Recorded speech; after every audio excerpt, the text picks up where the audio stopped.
Bismillahirrahmanirrahim. Assalamualaikum warahmatullahi wabarakatuh.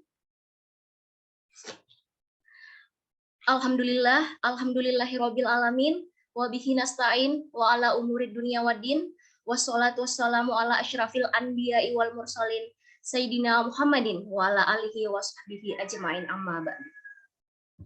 The Honorable Dr. Muhammad Eka Mahmud as the Dean of Teacher Training and Education Faculty, State Islamic University, Sultan Haji Muhammad Idris Samarinda.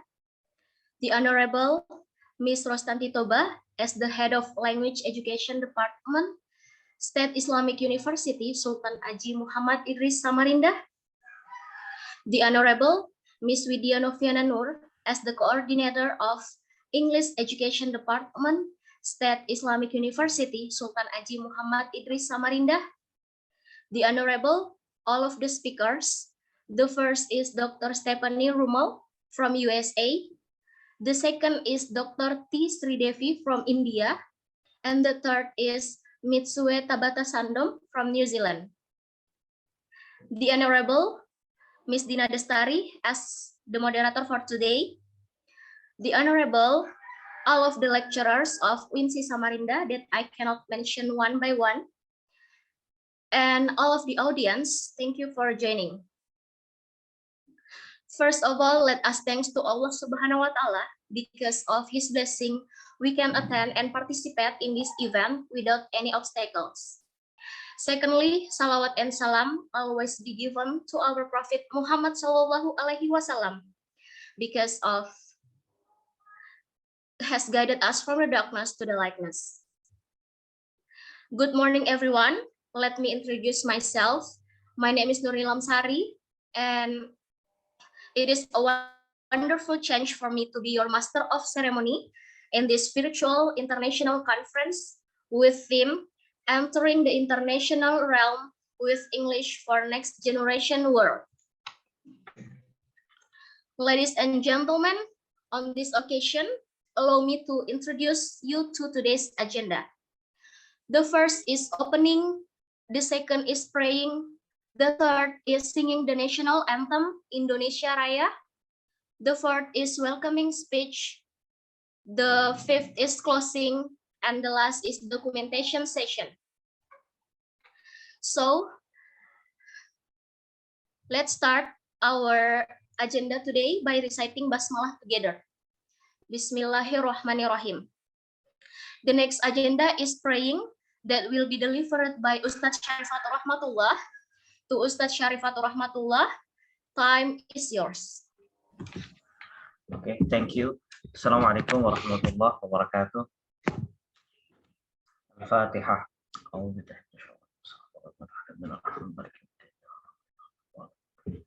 Bismillahirrahmanirrahim. Alhamdulillahirabbil alamin. Salatu wassalamu ala asyrafil anbiya'i wal mursalin sayyidina Muhammad wa ala alihi wa sahbihi wa barik wa sallim ajma'in. Allahumma fa'alna bima 'allamtana, Allahumma zidna 'ilma warzuqna fahma. Allahumma rabbana hab lana min azwajina wa dhurriyyatina qurrata a'yun waj'alna lil muttaqina imama. Wa amnun 'alaina ya Allah bima mananta 'ala ibadika salihin. Waj'al akhira kalamina inda intihai ajalina min ad-dunya qawla la ilaha illallah Muhammadur Rasulullah. Sallallahu alaihi wasallam Muhammad Nabi wa ala alihi wasallam akhir da'wana alhamdulillah rabbil alamin. Assalamualaikum warahmatullahi wabarakatuh. Thank you to Ustadz Syarifatur Rahmatullah. May Allah Subhanahu wa Ta'ala always give us guidance and help. Amin. The next agenda is singing the national anthem Indonesia Raya.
The next agenda is welcoming speech that will be delivered by Ms. Rostanti Toba as the Head of Language Education Department. To Ms. Rostanti Toba, time is yours.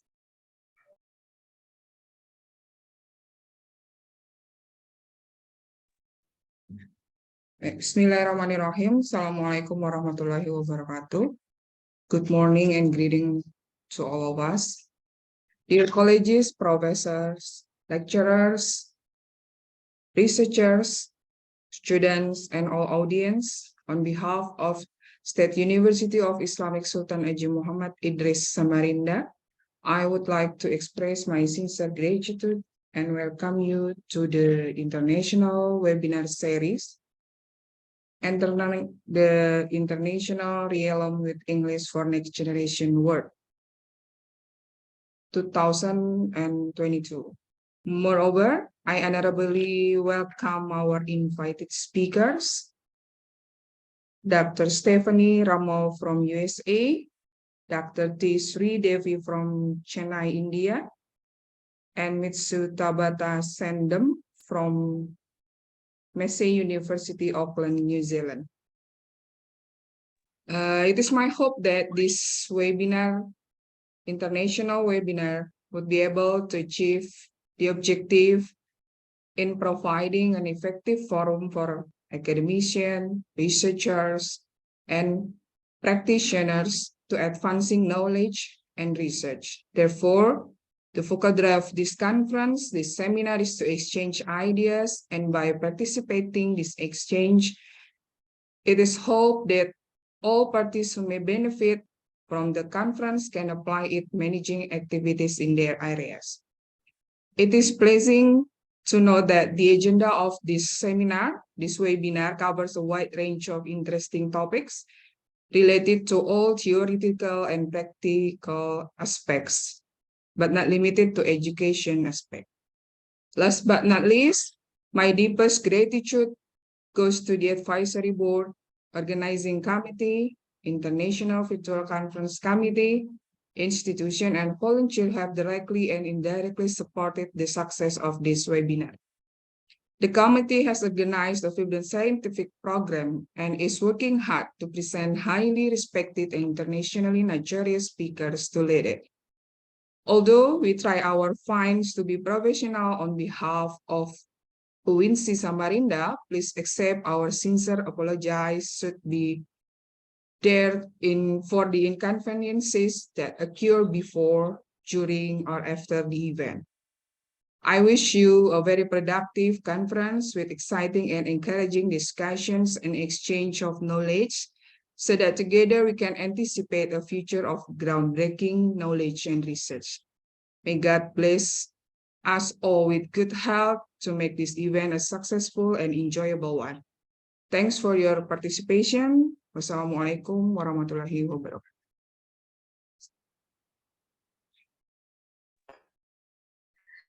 Thank you very much to Ms. Rostanti Toba for the speech. Next agenda is closing. Let's close our agenda today by reciting Hamdalah together. Alhamdulillahirabbil alamin. The next is the main agenda that will be guided by Ms. Dina Destari. But before that, let me do a documentation. So to all the audience, please open your camera. There are 3 slides. I will count to 3 to each slide. So this is the first slide.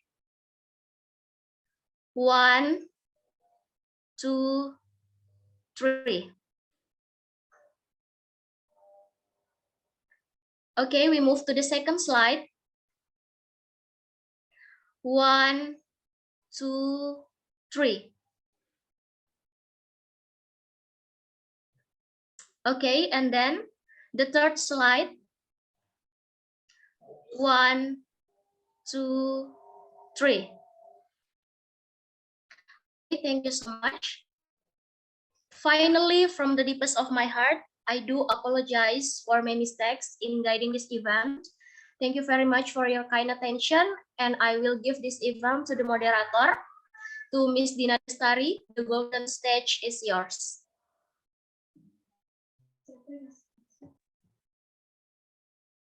Okay, thank you so much, MC. Good morning, everyone from Indonesia. I'm doing online for this event from Samarinda, the capital city of the beautiful islands in the world, is Kalimantan. With me, Dina, I truly appreciate everyone's efforts and time and highly appreciate those who attended this event. Thank you, everyone. Thank you so much. First of all, ladies and gentlemen, brothers and sisters, another essential thing to inform before we are going further to the main event is Indonesia time zone. As you know, beside over 17,000 islands spread between the Pacific and Indian Oceans, my country also has a more than 200 ethnic groups with over 300 spoken languages bridging the continents of Asia and Australia. Multitude of amazing landscape and biodiversity stretching along the equator line. So, brothers and sisters, there is no daylight saving time in Indonesia because my country is a tropical country that lies right on the equators. Days and nights are equal, 12 hours a day. So furthermore, brothers and sisters, Indonesia times is divided into 3 zones. The first, West zone, Western Indonesia Standard Time. It covers, for example, Jakarta, the capital city of Indonesia, and West Kalimantan province. The second one is my place, is the Central Zone, or known as Central Indonesia Standard Time. It covers the place where I'm living currently, Samarinda, is Kalimantan, and also Bali. Last but not least is the East Zone, Eastern Indonesia Standard Time, such as Papua and Maluku. So that's brief information. So I understand to use your prestigious time, particularly for the speakers, for Stephanie, for Sri Devi, and for Mitsue. But right now, Mitsue still have another activities, but hopefully she can come as soon as possible. So in addition to that, due to Muslim brothers will perform Friday's worships in my country, then I decided that the speakers make presentations in parallel. Hopefully all of online participants will remain enthusiastic and maintain your positive energy to attend this seminar until the end. Each presenter is given approximately 30 to 40 minutes to share their ideas. We'll open inquiries or question and answer sessions if we still have time. I wish this webinar goes well until the end, as well as the 3 of the speakers are already in this room by now, except Mitsue, Tabata-Sandom, I think. All right, ladies and gentlemen, before we turn to the first speaker from Taiwan, I will share a piece of information related to the background of the big theme of our webinar this morning. Our theme on this occasion is entering the international realm with English, so next generations word. And you know, ladies and gentlemen, we know that English is the #1 in this global village. Currently, millennials, or what we call it, it's digital native or next generations are generations different in their learning style and how they expect to be trained, how they expect to be coached in comparisons in other generations. So definitely, like us as teachers, lecturers, parents, tutors, scholars, researchers, or maybe educators, or like some of the participants I saw that practitioners also. So we need a lot of development and always upgrade holistic skills to pursue an understanding on how our children or our students learn and how to provide them with attractive materials, open-minded teachers, creative as well as collaborations. Now, 2 decades into the 21st century, we've seen social, emotional, and also mental health issue rise to prominence in our school, for example, in my university, and also the larger society. So that to address these concerns, education must continue to evolve to fully meet the needs of today's learnings. So we hope, as the committee hopes also through this webinar, I hope all of us will explore the rationale for global ideas, not only to teach, but also to educate students and teachers in different approaches and forms, as well as how this pedagogy and, or what we call it, even andragogy, develops lifelong learnings. So in addition to that, all of us will inquiry into how the teaching learning process mirrors today for the next generation future, such as for like very familiar right now is six C's: communications, collaborations, creativity, critical thinking, community and citizenships, compassion, and also characters. So additionally, brothers and sisters, ladies and gentlemen, this webinar shares practical thoughts from the speakers on which teaching learning strategies can take place in everyday English for us in Indonesia, especially who are living in non-native speaking countries, particularly my institution, UINSI Samarinda, or State Islamic University Sultan Haji Muhammad Idris Samarinda. It takes too long, yeah, long name. Well, included in these discussions will be ideas about how the speakers from 3 different countries' views are a natural way to differentiate learning to meet the needs of every student. So we'd like to greet the first speaker from Taiwan. Good morning, Dr. Stephanie. Are you here? Yes, I'm here. Thank you.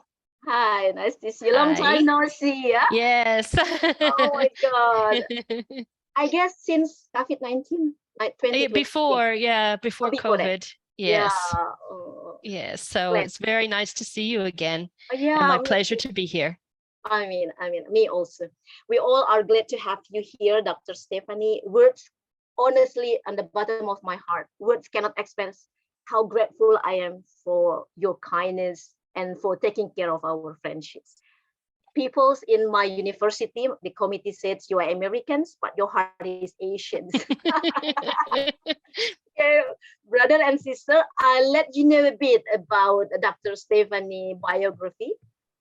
For the first speakers, Dr. Stephanie Rummel has over 20 years of experience in the field of education and earned an MET Sol from Indiana University of Pennsylvania and a PhD in applied linguistics from Auckland University of Technology. Her research interests include providing effective feedback on students' writing, diagnostic assessment, and the impact of affective factors such as beliefs on learning. Stephanie is currently employed as a learning success coordinator at RMIT Saigon, Vietnam, and she is also a virtual fellow for English language program for the US Department of State. I hope, Dr. Stephanie, you also a virtual fellow for my campus, especially for my students. I would love to be. I mean. Sister, kindly, you are able to portray your ideas for about 30 to 40 minutes. The time is yours, Dr. Stephanie. Thank you so much. Thank you very much for the warm welcome. And as I said, it is my pleasure to be here. I am just going to share my screen. Oops. Let me just, okay. Okay, so let me just get my screen up. Sorry, this still takes me a moment, even though we've been working with COVID-19 online for a while. But as my biography said, I'm interested in providing effective feedback to students. And my interest began whenever I was a teacher. Since then, I have become, like in diagnostic assessment, I've become a learning advisor. And it just seems like feedback is more and more a part of my work. And as I give this presentation today, I am not coming to you as an expert. I'm just talking to you about some things that I've uncovered. But I've always found with the topic of feedback, the more that I uncover, the more questions I have. And so I think for anyone in education, this is probably true, because if we look at this, research has shown that teachers feel that providing feedback is part of their job, but we don't always enjoy doing it. And if I think of whenever I'm sitting there and I've got those 30 papers that I need to provide feedback on for my students, it's not always a job that I relish sitting down and doing. But I do believe very firmly that it's important. And perhaps even more important, learners expect to receive feedback. But one thing that I find is most important is that there's often a mismatch between learner and teachers' beliefs about feedback. And I'm going to get into why I think that's important in a few minutes as I go through. Okay. So I found this meme once and I thought that it was funny because at first it seems like to correct or not to correct, that is the question. And my first thought was, I wish that was the only question. You know, we also have to think about how to correct it, when we're going to correct it, which students to correct, how much, how often. All of these things come into giving feedback to students. And whenever I first started on my feedback research journey, I looked specifically at written corrective feedback, which is feedback on grammar. However, that has expanded a lot over the years, and now it's just like how to give feedback to students in a way that keeps them motivated, that makes them want to use it, and keeps them moving forward in their learning experience. So for an overview of my presentation today, I'm first going to start with an explanation of some terms that I'm going to use. I hope that it is I hope that you know them, but just in case you don't, I want to make sure that everyone's on the same page. I'm also going to give an overview of two theories that have generally underpinned feedback research and talk about how I think they can work together. I'm going to talk about previous studies on feedback and factors that have been found to impact feedback, including a little bit of research that I did in my previous position. And then I'm going to look at two case studies of Laos and Kuwait. And this actually comes from my PhD research that goes back a little while, but I still think that it is a good place to start to talk about feedback. All right, so the terms, you probably all know formative feedback. So this is what informs our teaching. It's not the summative that comes at the end of the semester, but I'm talking generally about formative feedback. And also, I'm going to talk a little bit about the affective factors that impact feedback, because a lot of times feedback studies have looked at a group of students and said, okay, feedback worked, feedback didn't work. And they haven't really looked at the whole student and all of the factors that go into students accepting feedback or not accepting feedback and what happens within a student on the day. I'm going to be talking about three different types of feedback.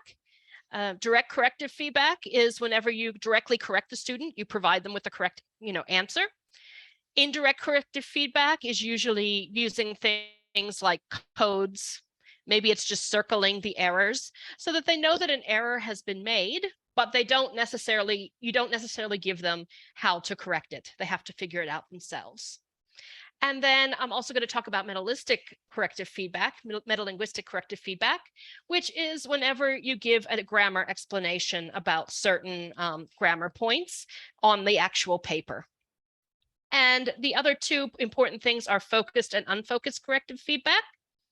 Focused corrective feedback is when you just focus in on a few different types of errors, maybe even just one error.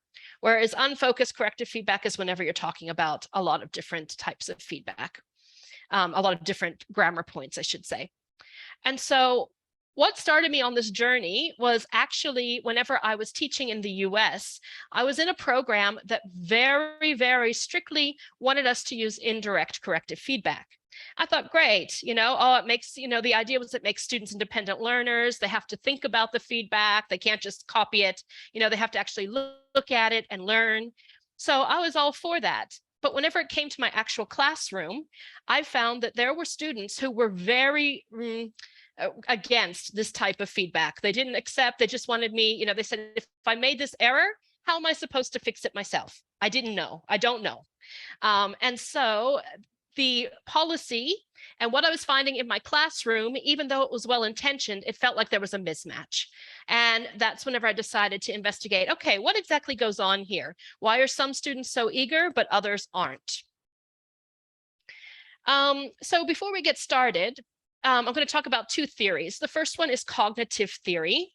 And I think cognitive theory, especially Gass's cognitive theory, can really show you where things can break down. So we always think of feedback just as kind of like you give feedback, the student takes the feedback, or they don't take the feedback. End of story. But first, they have to notice the input. You know, sometimes when students are just looking through their paper, they might not even notice that you've given feedback. Or if it's oral feedback, they just might not notice it. And also if you're giving positive feedback, they might not notice it. Not only do they have to notice it, they have to comprehend it. They have to understand what to do with it. They have to be able to use it. And then if you want it to last more than just them looking at the paper, they also need to take it into their short-term memory, which is intake. And if you want it to last longer, they need to integrate it into their longer-term memory. And finally, the hope is that whenever they produce something new, it's going to be in the output. So they're going to produce it, and you're going to see the change that, yes, they learned from this feedback. So you can see that there are a lot of places that the feedback process can break down. It's not necessarily one place. And then as I researched written corrective feedback, I also became interested in the socio-cognitive theory, because people are more than their brains. They're not just a brain sitting there processing feedback or not processing feedback. They have emotions, they have societal beliefs, they have cultures, and all of these things, I believe, impact their learning. So the socio-cognitive perspective provided a more balanced view, and it looked at social and cognitive aspects. And there were several studies that investigated oral corrective feedback from this perspective, and they found that context had an effect on oral corrective feedback. There have been some general issues that have been discovered about feedback. The first thing is students misunderstanding the feedback. So it means that they look at that feedback and they think, yes, I know what I need to do. But whenever they then produce something, you're like, oh, they didn't understand what I meant. And I think that this is often the case. And I'm going to show some results in a few minutes about times that students might misunderstand the feedback or have a different view of what the feedback means. There's also the student's inability to act on the feedback. They might say, okay, yep, I know what that means, but I don't know how to fix it. And so that's also an issue. You have to make sure that the feedback you're giving can be acted upon. There's also, this comes into the more effective factors. If they feel that there are overly critical statements, if they perceive it to be overly critical, they might not react well to it.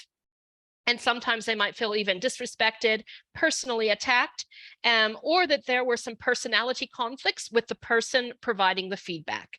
You know, that may or may not be true, but, you know, as a student, perceptions are important. And so this is a little bit of research that I did in a previous position. Basically, we gave feedback to students on diagnostic assessments, and we found that some of the feedback was good, some of the feedback wasn't good. So I had a long list of different things you could say to students, and these are the ones that all the advisors agreed, yeah, this is good feedback, okay? And so we then gave these to students, and we asked students, is this good feedback to you? And you can see here that although in some cases, all of the students said yes, in other cases, more than half of them said no, this wasn't effective feedback. And so if we look at these ones where there was a great deal of kind of disagreement, you know, one of them is occasional faulty reference. And in this case, we were talking about the ways they connected their ideas, their use of words like this, that, which, those types of things. And most students did not know what was meant by reference. So they said, nope, this is not helpful. And another one is splintered paragraphing, but some organization of ideas. Once again, students didn't understand what splintered paragraphing meant. And even sometimes when students have had those terms given to them in class, they don't remember what those terms mean. And so that means that the feedback is not effective to them. In our context, this wasn't necessarily as important because we met one-on-one with students and we had an oral conversation, which means if a student didn't understand a particular word, we could explain it, we could tell them, we could give them examples. But if you're a teacher and a lot of times you're just given feedback in writing, this could impact students' uptake. And another one that was quite interesting was article use requires attention. Almost all the students, whenever we asked them what they thought that meant, they thought it meant the use of academic articles, like they're referencing. They didn't take it to mean the grammar point of articles. So there was a misunderstanding there as well.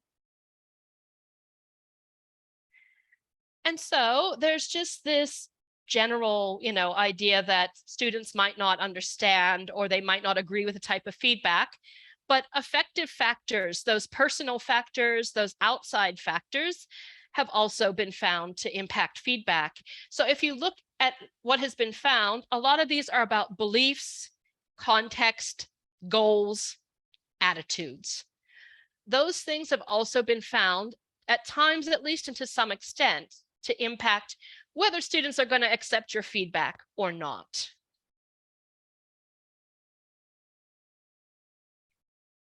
And so I'm just going to take a moment to tell you about a case study that I did that compared two contexts. One was Laos, which is a country in Southeast Asia. The other context was Kuwait. I chose these contexts because they're very different.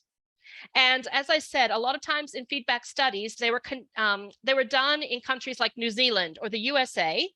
Mixed classes, students came to those countries from all over the world, and it was just to see, oh, does feedback work?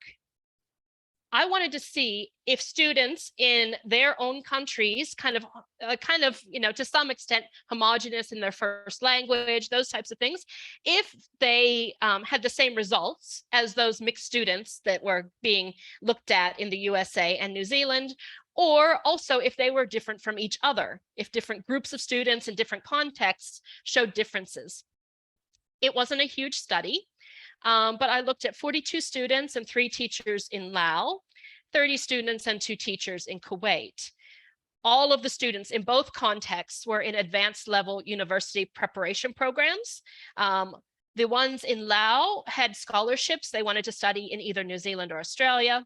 And the participants in Kuwait were mostly planning on going to an English language university in Kuwait, but they all wanted to study at university in English with English as a medium of communication. So I looked at these research questions. First of all, I wanted to know what beliefs these learners had and if there were differences between the two groups and also within the two groups. Then I also wanted to look at the beliefs of the teacher. See, is this similar or different to the beliefs of their students? And that's been done quite a bit. So I wanted to take it one step further. And I wanted to compare, to what extent does corrective feedback targeting sets, so focused corrective feedback impact the uptake for these two groups of students. And then I wanted to look at the extent that their beliefs about written corrective feedback impacted their uptake. So if they got the type of feedback that they believed was best for them, did they perform better or didn't it make a difference? So I collected writing samples, I had questionnaires, and also in-depth interviews at the beginning and the end of the study. And if we look here, you can see that it took place over like a 7-week period. So there were delayed tests to see if they sustained any gains in their writing. So some interesting findings. First of all, there was a very high level of agreement about feedback practices among teachers in both contexts. So basically, all the teachers believed that indirect feedback would help students to learn more. It was the best type of feedback to give. All teachers believed that they should not correct all student errors. There was just a high level of agreement on how teachers should provide feedback. And on most points, there was a high level of agreement about feedback among Kuwaiti students. So those students tended to be rather homogenous in how they wanted their feedback, what they believed would help them, those types of things. But there was more disagreement among Laos students regarding feedback practices. There was disagreement about the type of feedback that was most helpful. So some said direct, some said indirect, some said metalinguistic feedback. There was disagreement in the type of feedback they wanted in the future. There was also disagreement about if they kept their corrective feedback in mind whenever they made revisions. So this was interesting because you can see here that only a little bit over 50% of students said that they kept their feedback in mind whenever they were revising, yet they all agreed that they wanted feedback.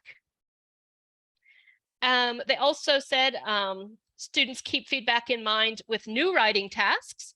That was even less than 50%. So they were saying that even though they wanted this feedback, whenever it came to writing a new task, they didn't really think about it, at least not explicitly.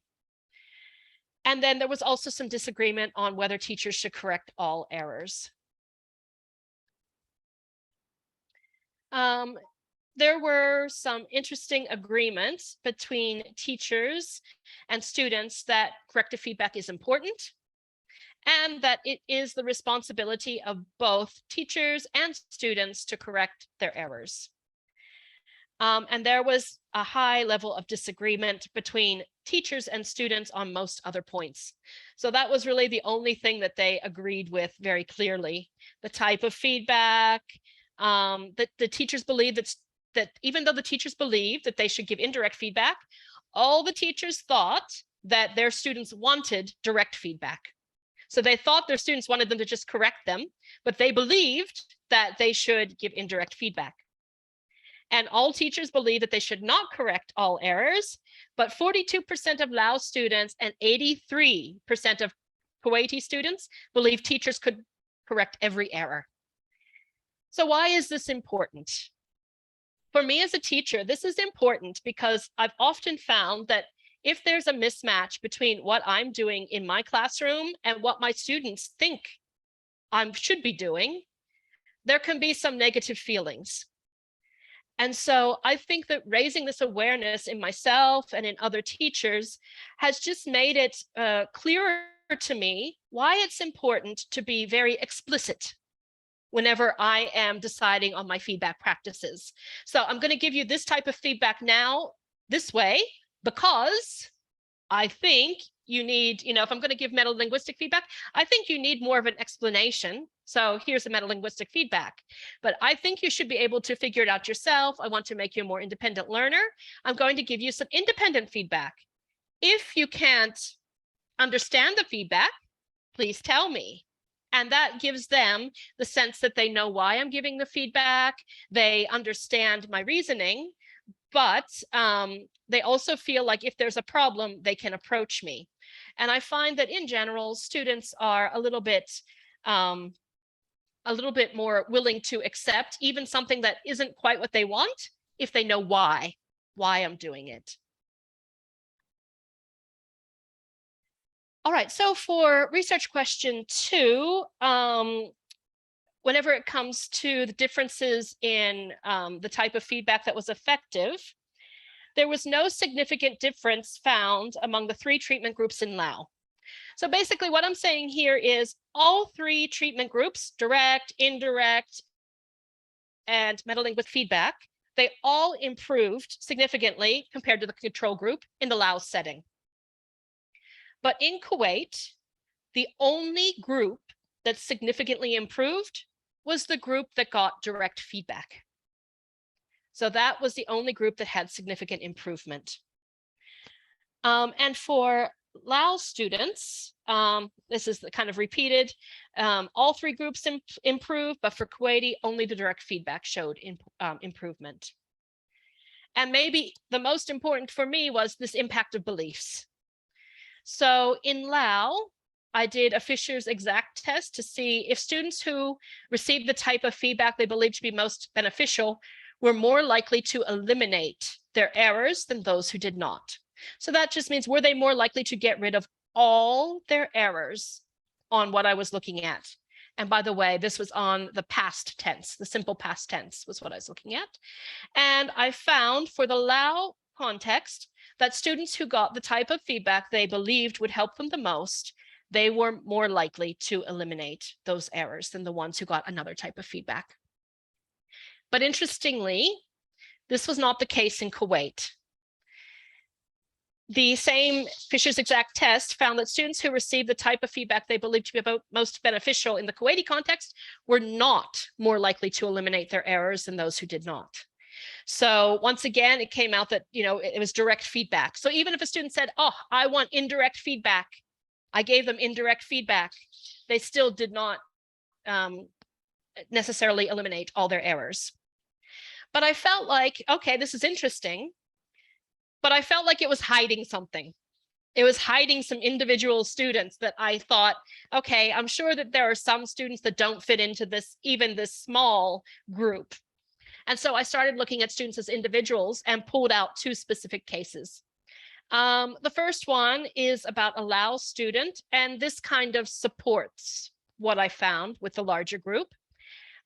This student expressed positive views to indirect feedback.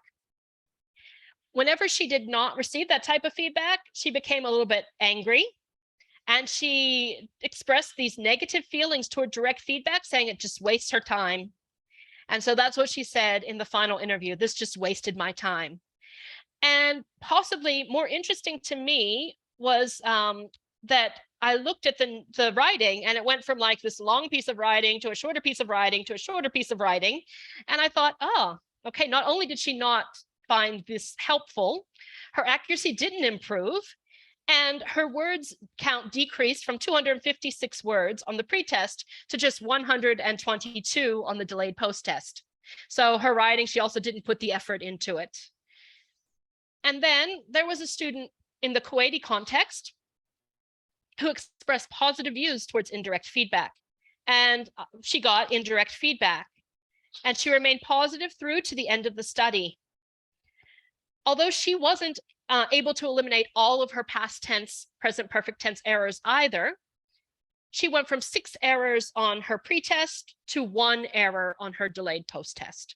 So she did show improvement. She remained eager to get this type of feedback, and she remained, positive throughout. So even though she didn't quite reach what I was looking at, she did eliminate some of her errors. Okay. And overall, the feeling from her was that this was a good project to go through, whereas the first student felt like this was a waste of her time and she wished she didn't go through the research. So for the overall conclusions, it seems that in some cases, beliefs about feedback practices could impact students' uptake. Providing and receiving feedback is a dynamic process, so it's hard to have a one-size-fits-all approach. This is what I took away, because a lot of institutions, they want to make sure that their teachers, their lecturers, their instructors give the best possible feedback, that they give theory and research focused feedback, what it says, but this doesn't always suit every student all the time. And so to have very strict policies sometimes might cause some issues. And because there's often a mismatch between teachers' feedback practices, students' expectations, one recommendation is for the teacher to become more aware of what students expect and want. And I say this not in the way that we should change our practices to meet all of our students, but so that if there's a mismatch, if there is something that might be taken wrong or might not be accepted, and you can mitigate it by explicitly saying why you choose to do things the way you do and having a conversation with those students. So one thing that this changed about my teaching practice was at the beginning of every semester, I give a little survey to find out my students' feedback practices. And it's just so that I know what their expectations are as I go into the classroom. And I think this is especially important when you have a group of students coming from different countries, different backgrounds, different learning environments, different past educational experiences, that we know what they expect, what their past experiences are, what they want, so that we can manage those expectations. And so there are some things that I have thought about and decided for classroom practice. Sometimes, as I mentioned before, it didn't necessarily come up too much in my study, but sometimes students can be very sensitive to getting feedback and to having other students see that they've made a mistake or seeing a lot of feedback on the paper. And so I've tried to find some more indirect ways of providing feedback.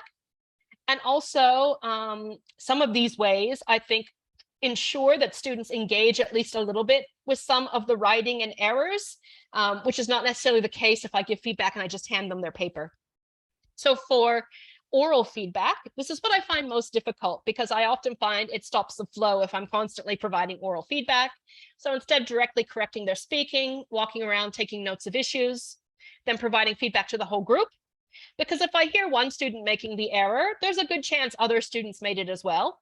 So they can all, learn from those types of things.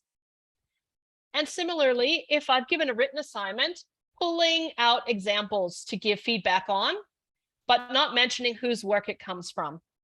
And that means if it's about the organization of a paragraph, I'll just take a paragraph, put it up, no name on it, and we'll look at it and, see how we can make it better together as a group. Same with pulling out sentences that have grammar errors, putting them in groups and having them work together to try to fix them. That way, at least they pay some attention to it and nobody knows whose writing it is, unless of course the student goes, oh, that's mine, which there are always some of those students as well who will volunteer it, but it's up to the students to say that. Another thing is, a lot of times we focus on the negative. And then whenever it's good, because we're in a hurry, we're teachers, we just put good job next to something that we think is good. So instead of good job, this is a clear topic sentence. This paragraph is well organized. So you don't have to write about everything specifically, but think about, okay, why is it good? And just choose at least one of those things. So students, if you say this is a good, clear topic sentence, and the next time you say this is an unclear topic sentence in the paragraph under it, maybe they look back at that first sentence and think, okay, what's different between these two? And maybe that'll help them fix it in the future. And if a student improves a point that you previously provided feedback on and you realize it, mention it. Students like to know that you're following up and you're noticing their progress. So it's really important with a big class or just with a class in general to do this. But usually I try to choose one thing for each student that I would be really happy if they improved. And I watch for it, I listen for it. And if that improves in the next writing, or if they use that right the next time they speak, I'll always say, that's good. You took my feedback. And then they feel a little bit of pride that, okay, I did improve. And the other thing is making students explicitly aware of institutional standards. So we can talk about this all the time. We could talk about how we could perfectly provide this feedback, but sometimes there are constraints. Sometimes you're meant to provide feedback in a certain way or on certain things. There might be specific aspects that you're supposed to look at as you provide feedback. So if that's the case, then make sure that students know that those are the types of things that you need to look at, because this is what's required. All right, so that's the end of my talk for now. I don't know how long that took, but if we have time, I'm happy to take any questions you might have. Yeah, thank you so much, Dr. Stephanie. But we will have any inquiries from the online participants afterwards, after all of the presenters portray their ideas. So thank you for sharing your viewpoint with us this morning, Sister Stephanie. Yeah, I really I make a note, providing and receiving feedback is a dynamic process. That's, everyone, excuse me.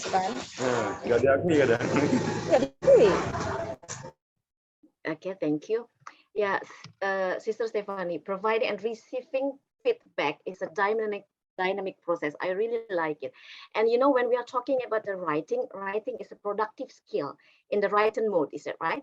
Yes. So for me, Sister, it is more complicated than it seems at first, and often seems to be the hardest of the skills. So one of the great pleasures of teaching writing is reading and responding to students' work that you said it is given a feedback, give our students a feedback. It can be joyful, even while it can also be time consuming. And for us in non-native speaking country, it seems like frustrating.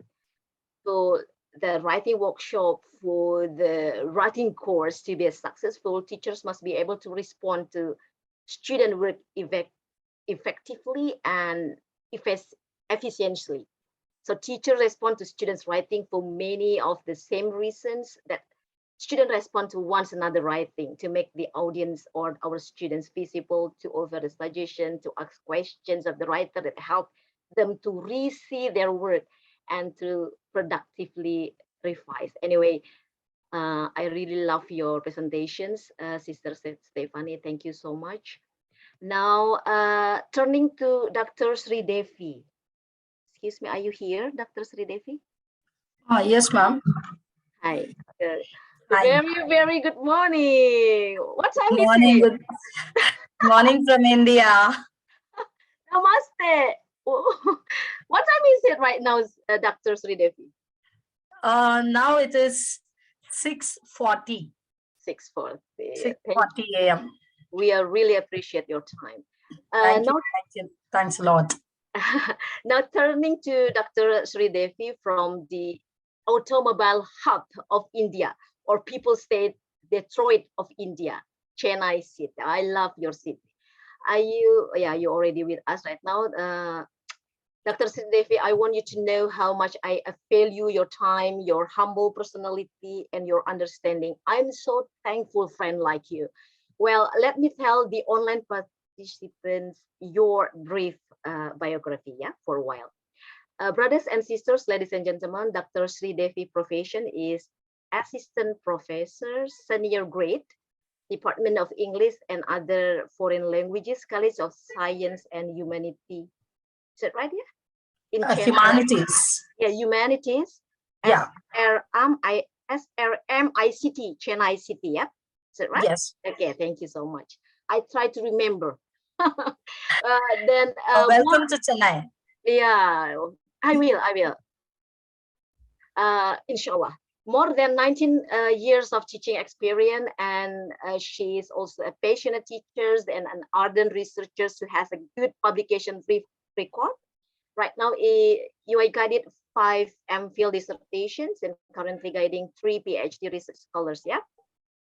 She delves into the heart of literatures and aspires to make its learning meaningful, to enhance everyday living, to be and become the finer self and create a much better and more beautiful ambience for the learners. You are really literatures, yeah. She also firmly believes in her ability to change the pattern of thinking in people and help in converting all as instruments to bring changes for a better world. So, Sister Sri Devi, the stage is yours for about 30 to 40 minutes. Dr. Sri Devi, thank you.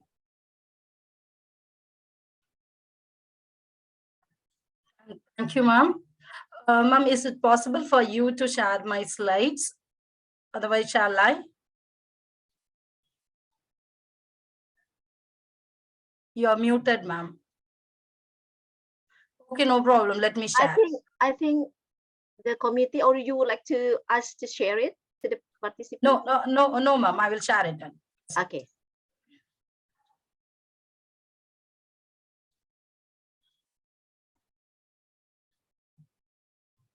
All right. Is it visible? Yes, it's visible. Thank you. Okay, ma'am. Good morning, everyone. Good morning from India, Tamil Nadu, Chennai. I am Dr. T. Sri Devi, working as an assistant professor in College of Science and Humanities, SRM Institute of Science and Technology, Chennai. My today's topic is communication skills, improve to prove. Through my title itself, I hope you can understand this session is going to target on what. Okay, so here I'm going to tell you a few points how to improve your communication skill to prove yourself not only in your professional life but also in your personal life. With this introduction, let me get into the session.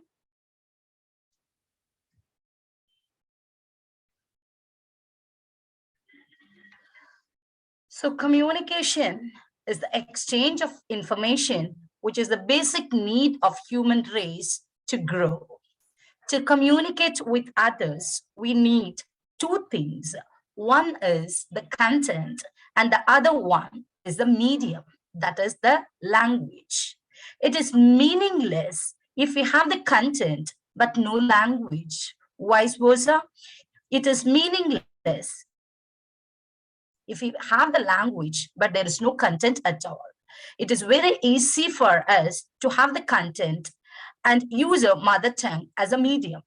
We need not to have any special skills to learn anything in our mother tongue, but we feel little difficult to make our content in English and English as the medium. I need not to spend more time on talking about the importance of English, as everyone knows it. Only one thing I wish to stress here, that your mastery in English is not only helps in your professional life, but also in your personal life.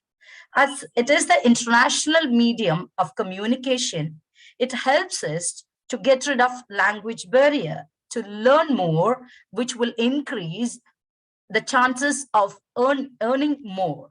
It helps us to expand our friend circle throughout the world. Next, let's move on to the strategies, the methods to enhance our communication skill in English. There are 3 C's are needed to improve our communication skill. The first one is confidence. That means faith in yourself. You must know, you must have the faith in your ability. Okay. So for an example, I'm a student of my native languages, my mother tongue medium, that is Tamil medium. So from my first standard to 12th standard, that time everyone taught me to act English literature. My father and me have the confidence on me that I could be a successful degree holder as well as a teacher in English. So that confidence make me to be in this place. So this is how a person must have the confidence on himself or herself, that we can communicate well and we can learn this language well. And next to see what we need is clarity. So clarity means clarity in articulation. So always we have to keep in mind that whenever we talk, that is not for ourselves, that is for others. That means the person who listens you. Okay, so that's the reason we must give a clarity. Our expression must have clarity and it has to be expressed clearly. And the third C is conciseness. That means whatever you speak to the points. We have to drive the pin exactly what we have to inform to the person who listens us. And next, we are moving into the strategies to enhance the communication skill in English. There are 4 things we have to do to develop our communication skill.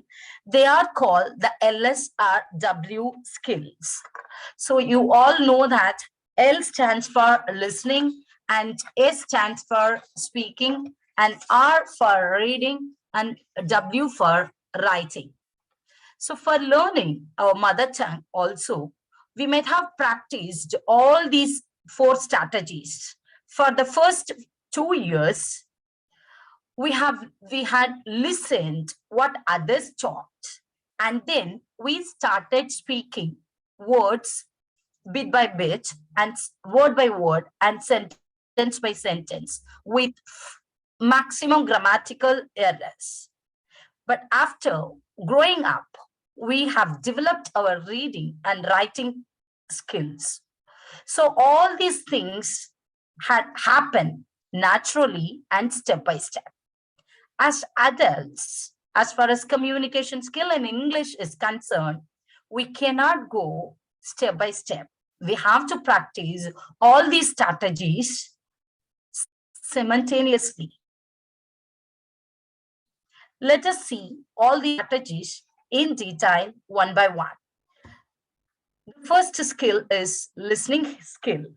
Sometimes we confuse between hearing and listening, and we think that hearing and listening are definitely they are not similar, because hearing is an involuntary and physical activity, and if your ears are working properly, hearing is an easy job, but listening is completely a voluntary and mental activity.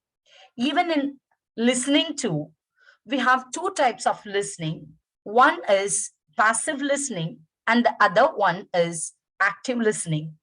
Passive listening may send sometimes fake nonverbal clues, like simply nodding the head, what most of the times the students they express while they listen the classes. Active listening is where we have to give our heart and soul to understand and react what the other is telling and explaining to us. To improve our communication skill in English, the foremost thing what we have to do is making an English speaking environment where we have to concentrate on whatever we listen, and we must have the commitment to concentrate.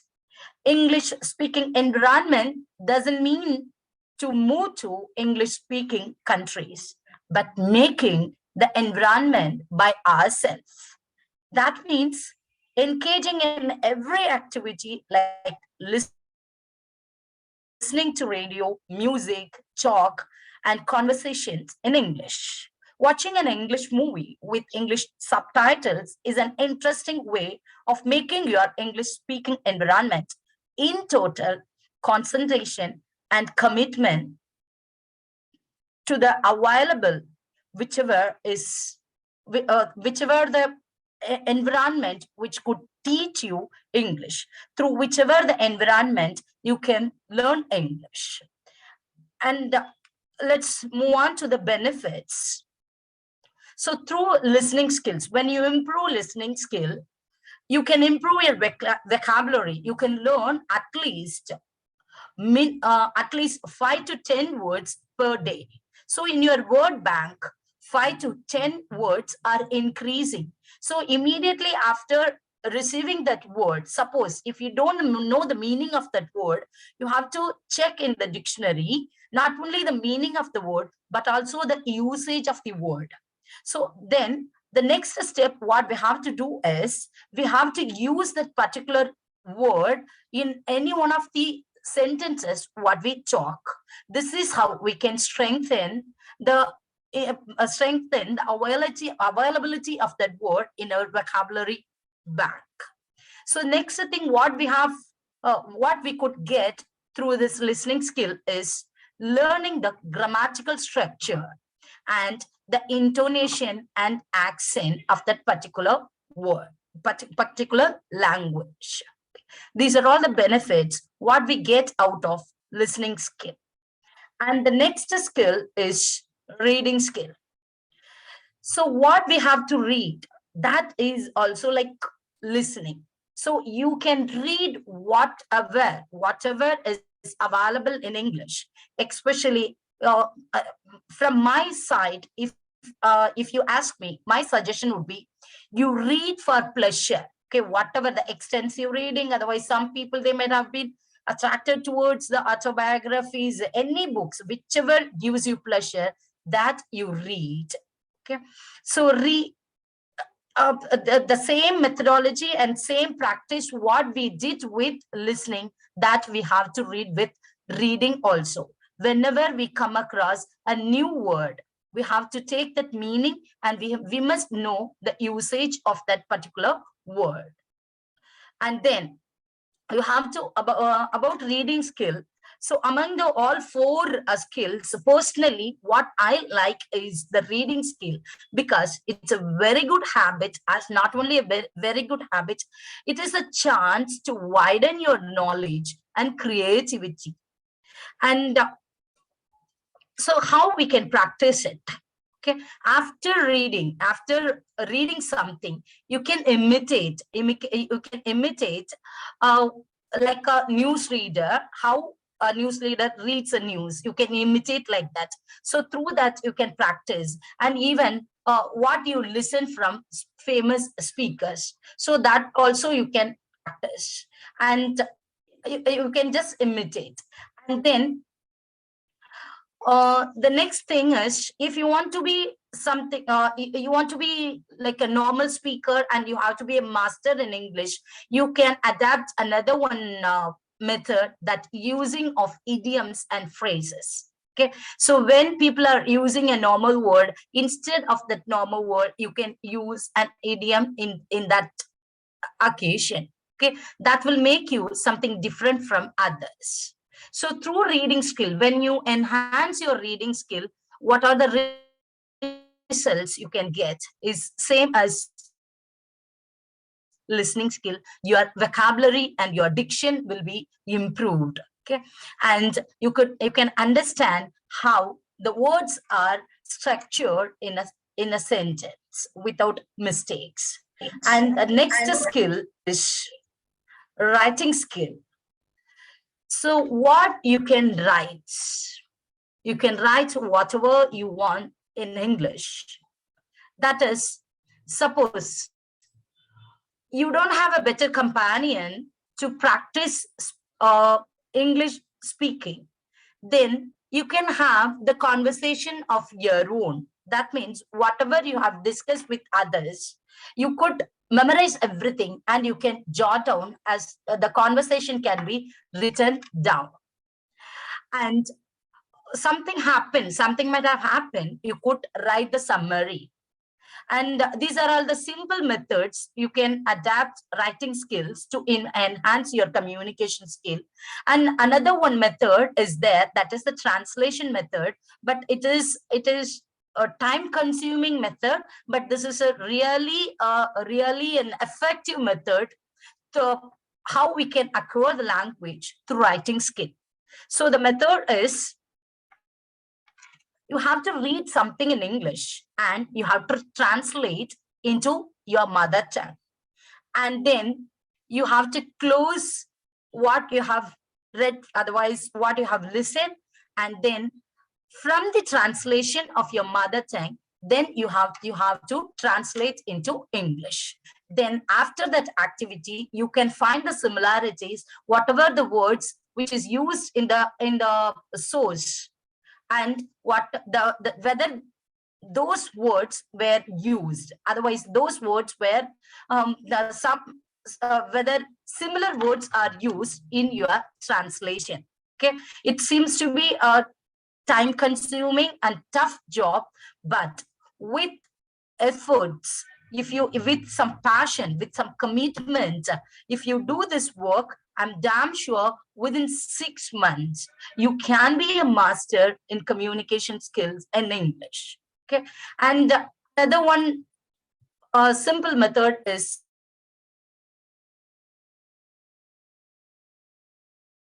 that is far story you have learned. Okay, and here also the benefit is same like listening skill and reading skill, that is improving your vocabulary and the grammatical structure. So next we are move on to the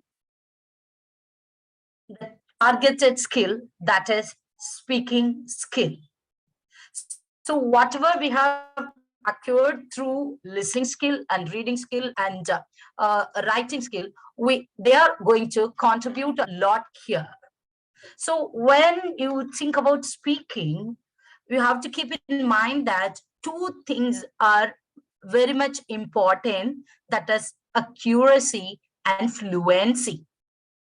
And fluency you can practice through listening skill and reading skill, and accuracy that you can practice through reading skill and listening skill. And I'll come back to accuracy and fluency later on too. And first and foremost thing what you have to do is always try to prefer to talk in English. You may have a doubt what we can do if the opponent, because this is a basic etiquette that if the opponent talks in your mother tongue and you also, I don't know whether it is a basic etiquette in Indonesia or not, but this is an etiquette in India that if the partner talks in your mother tongue and you have to prefer to talk in your mother tongue only.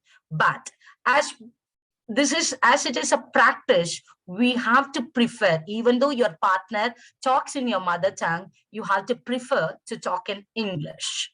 So this is the first step. Actually, whatever we have discussed in listening skill and reading skill, writing skill, these are all like, it's not, it is your theory part. But here, talking in English is the first step of your practical side. Okay, so again, like listening skill, for speaking also, you have to create an English speaking environment. So this is the reason I asked you to prefer to talk in English. Okay, so you don't mind whatever you listen in your mother tongue. Okay, as far as you are in the practice of learning English, and so create it. Whatever is possible and wherever is possible to talk in English, you can. And the more you speak, the more you will be fluent. Okay, so let us assume that there is a player who knows all the rules of football, but he never plays football. And another one player is there who doesn't know the rules, but he knows how to play. Both are wrong. We must know the rule, and as well as we must practice it.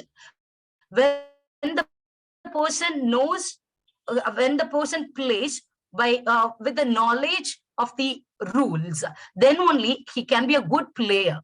This is how we must know the accuracy of the language, and we have to practice it. The more we practice and more we can be fluent. And you have to keep in mind about the process of articulation. So usually the problem in fluency is we listen everything in our mother tongue. First thing, we have to change it. We have to listen it in English. And what we do is we listen in our mother tongue, and what the reply we have to give to the partner, that also we get ready in our mother tongue, and then we translate into English, and then we speak. Okay, even though our brain is a supercomputer, the process will delay your articulation. So that's a reason you have to listen. Hey, hello, Mr. Jafna. Yeah, selamat pagi. So we have to. Dr. BT tidak dapat datang We have to listen the thing in English, and we have to translate in English, and even you know not to translate it. Okay, so we have to get ready your answer in English, and you have to speak. This is how you can attain fluency. Okay, so try to all the time, even though you visualize something, even though you come across a scenery, that time also what is going on when you listen the conversation of two people, that time also you just forget the language what they speak. Instead, you just think and understand whatever they talk in English. And sometimes as a beginner, mistakes will come. When you talk, mistakes will come. Please don't don't mind your mistakes. But at the same time, you have to keep in your mind whatever the mistakes you have committed. But if you stuck on to the mistake what you have committed, it wouldn't allow you to be so fluent in that language. And we move on to the practice again. Okay, so how you can practice the speaking skill? That is, your friends or the peer group are your best partners. Okay, so you can converse with your friends in English. Okay, so already I have told you, even though your friends are not ready to give you company, don't mind about their language, what language they choose. It's better you have to encourage them to talk in English, and because then only you will get a good partner.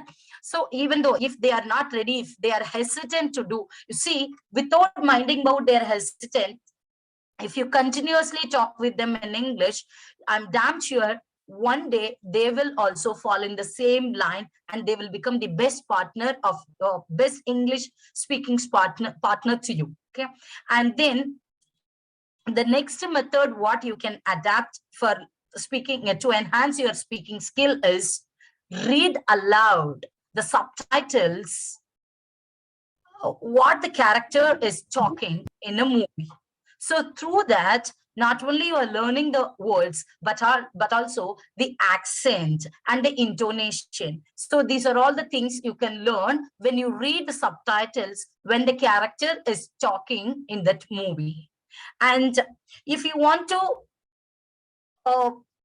keep an eye on your mistakes, better record your talk. Whenever you practice something, you record your talk and you replay it. While you replay, you assess that talk through a third person's perspective, and you will find out the mistakes whatever you have done, and you will correct it next time. Otherwise, when you present your session. Okay, and whatever you listen, and listening is the best practice to for improve your speaking skill.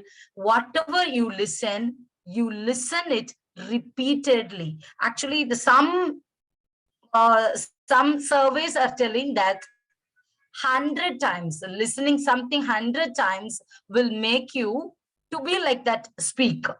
Okay, so 100 times it is humanly not possible. So to the maximum times, how many times you can listen it, you listen to the maximum.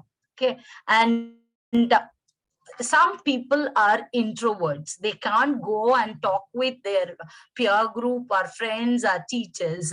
For them, there is a facility is there in modern world, that is virtual assistants like Alexa, Siri. Through them also they can start practicing. And then you have to keep in mind only one thing. You have to keep in mind, except practice, nothing will change you. So you must have at the bottom line, I could tell you that you must have the commitment to improve your communication skill, and you must have the confidence on yourself. And one thing you have to always keep in mind is, except practice, nothing will help you. Communication skill is not like it's a capsule. Okay, so by consuming that costly capsule, you could be a master in that. No, it is it can be achieved only through constant practice. And here I have given you some websites and apps to improve your communication skill in English, even though you don't have a better partner. So these are all the websites and few YouTube channels names and apps are there. If you need, please make note of it.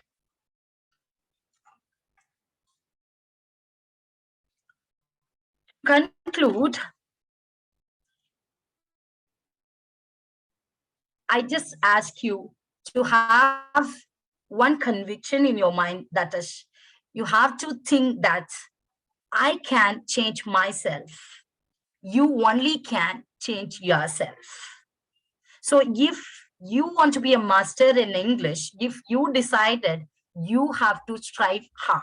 Okay, don't go and approach anyone. So this is the practice of students, that throughout the 3 years, they won't talk in English, even though the teacher compels them, they won't talk. But in the end of the year, they would come to the teacher and ask the teacher to teach them how to talk in English. Okay, so throughout the 3 years, they just forget that English is not, English speaking is not something to teach, but something to practice. Okay, so simple rule is that start thinking in English and speak in English, and we have to practice that LSRW skills every day. And even though we can't talk with the native speakers every day, at least we have to practice a standard English. And you can have conversation with people, and you can have your own conversations, and you do all the translation works, and you can narrate your incidents with your friends. Okay, and always, whenever you practice English and whenever you speak in English, one question must be there in your mind to correct yourself. That is, does my English sounds like English? Can it be understood by others, especially by native speakers? So when you continuously ask your question, ask these questions while you talk in English, you will correct yourself. So with this, I conclude my session.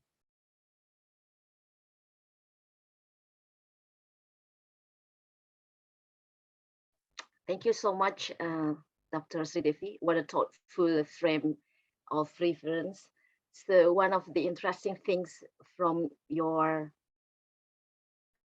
statement is speaking is not to teach, but to practice. Yeah, Dr. Sridevi. Yeah. So this presentation showed that how we investigate the importance of enhancing communication skills, and the different strategies can be adapted to enhance communication skills in English. As far when I have discussions with you, Dr. Sridevi, that as per a survey which has taken by Lincoln in 2016, that you already said to me when we have a discussion, the communication skills are found as the most requirement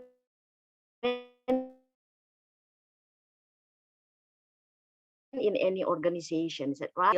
We do wonders. Furthermore, I'd like to say from your perspective, it's to become a master in communication skills, one must develop of the students, or his or hers, we can select that, LSRW skills. L stands for listening skills, which makes the persons learn the phoneme and the sentence structure. R stands for reading skills, which helps the person to strengthen his vocabulary and sentence structure. W stands for writing skills, where someone tests himself or herself on what he or she has learned through the previous mentioned skills. And then the last one is S. S is speaking. However, speaking not to teach, I note that, but to practice.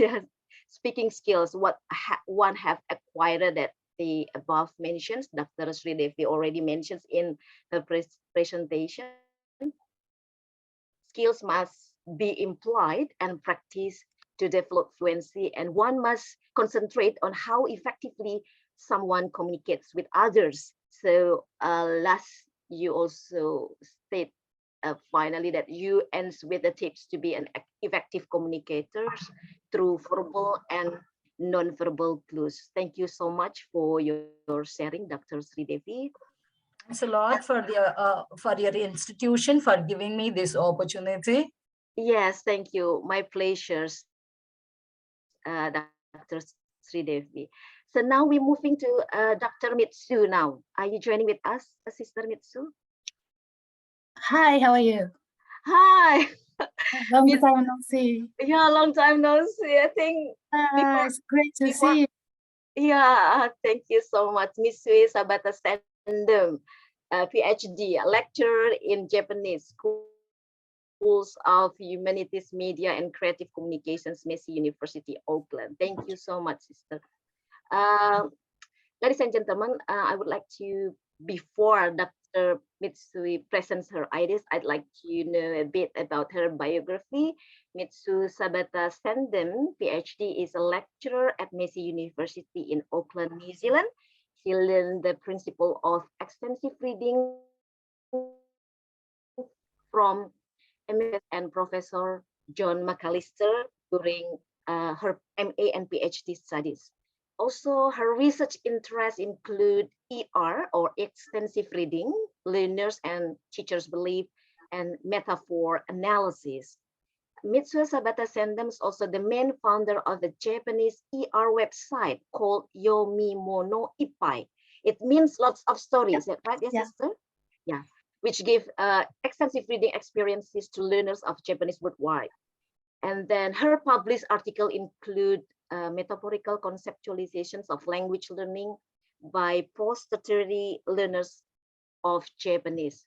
Last but not least, regarding her L2 English research endeavors, Mitsue conducted a 1 year online extensive reading project in 2021 and presented its finding at the 2022 Extensive Reading Award, the World Conference.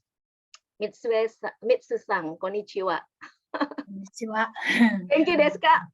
はい、すごく元気です。私は少しだけ日本語があります。今この瞬間もあなたを見ていると、また日本語を話したくなります。ありがとうございます。Ladies and gentlemen, I learned Japanese for 2 years when I was a bachelor, and I said good afternoon to Professor Mitsue. I love her, as I also have a sweet memories with her when I was living in the same country as her.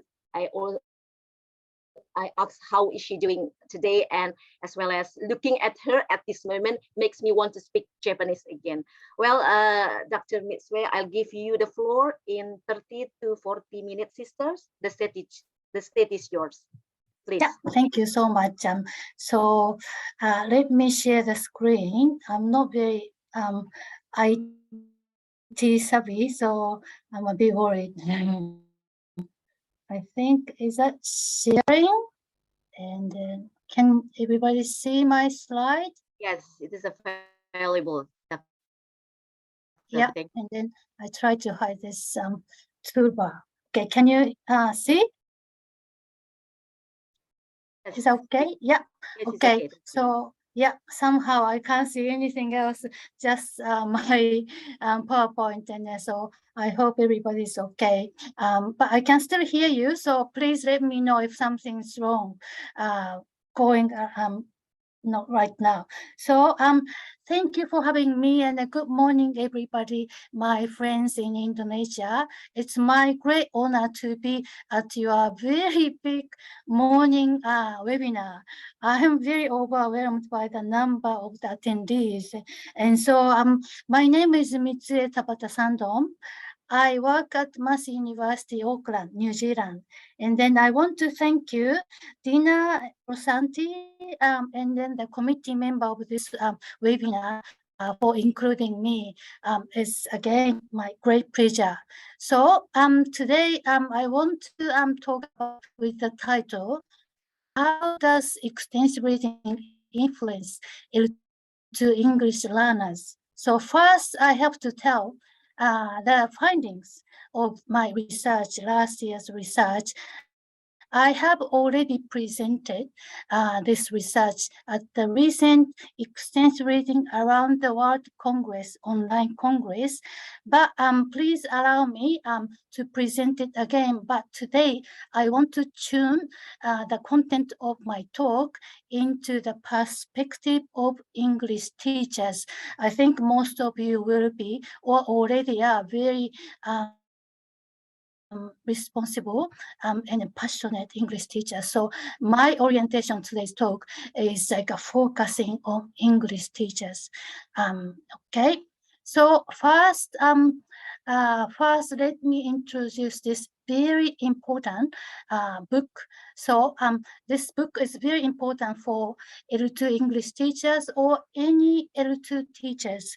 The title is Teaching Extensive Reading in Another Language, written by Emeritus Professor Paul Nation, one of my mentors, and then Professor Rob Waring, 2022. I wrote a review of this book for reading in a foreign language. So this book, the two authors concluded this book with this sentence: if you want to make the most positive change that you can to your language course, set up an English reading program. So it's a very, very strong statement. And these two authors in this book said many times, extensive reading is not the panacea, but it's probably one of the very best remedy for any problematic language courses, curriculums. And I believe so too, from my experience as an L2 teacher and also L2 learner myself, okay? So because my focus today is extensive reading, so allow me to use ER, extensive reading, in my slide. First, I want to give you the definition of extensive reading by the same two authors. So in extensive reading, learners read lots of books which are at the right level for them, with good comprehension, independently and silently, okay? And then most important thing, the text learners read has to be at the right level for them. In simple term, you can understand this one easy enough, okay? So always remember, because I'm talking to, like, thinking most of you are passionate English teachers. So do you give enough easy enough text to your student? This is a very, very important part, because very often language teachers, sorry, my room, the light turned off on its own, just saving energy. So anyway, lots of language teachers tend to give too difficult texts, okay? So I want you to think about if you give enough, easy enough text to your learners to read, okay? So, so why extensive reading is so important? Here I want to introduce one very, very good thinking. It's called 4 strands. So same professor, Paul Nation, 2007-2013, he claims well-rounded language courses should have these 4 strands about equally, okay? So the proportion is not that important, but you want to have these 4 strands. You can understand strands like a factors or aspect. So these strands has to be like equally in your language courses. So the first strand is meaning focus input. So you give input to your learners, and the input contains few unknown words, not many unknown words, or grammatical features shouldn't be there. And a good activity is, one of them is extensive listening.